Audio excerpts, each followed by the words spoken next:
if the component of this vector along and perpendicular are respectively ये, ठीक है।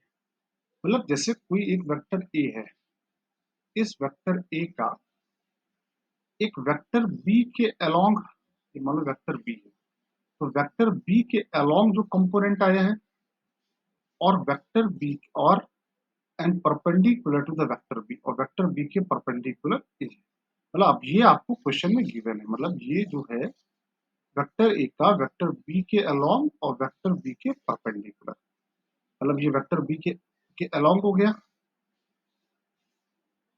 और ये वेक्टर बी के परपेंडिकुलर, ठीक है, ये vector A.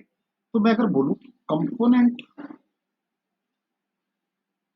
Of vector A along vector B, तो वो क्वेश्चन में आपको ये गिवन है, क्या आगे 16/11 3i plus j minus k, और component of vector A perpendicular to the B, question में क्या गिवन है 1/11 minus 4i minus 5j minus 17 के। क्लियर सारे बच्चों को? अब अगर हम यहां से वेक्टर ए के दो कंपोनेंट दिए हुए हैं, तो अगर हम दोनों को ऐड कर दें तो क्या वेक्टर ए नहीं आ जाएगा? तो आई थिंक समझ में आ गया होगा।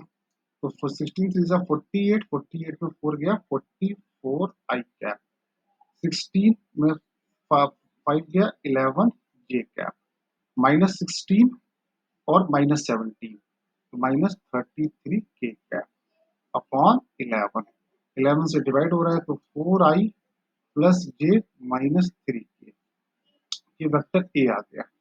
अब वेक्टर ए सवाल में क्या दिया, अल्फा बीटा गामा दिया, तो अल्फा बराबर 4, बीटा बराबर 1 और गामा बराबर -3, तो कितना आ गया alpha square plus beta square plus gamma square, 26 is the answer. तो ये एक सिंपल क्वेश्चन था बेटा।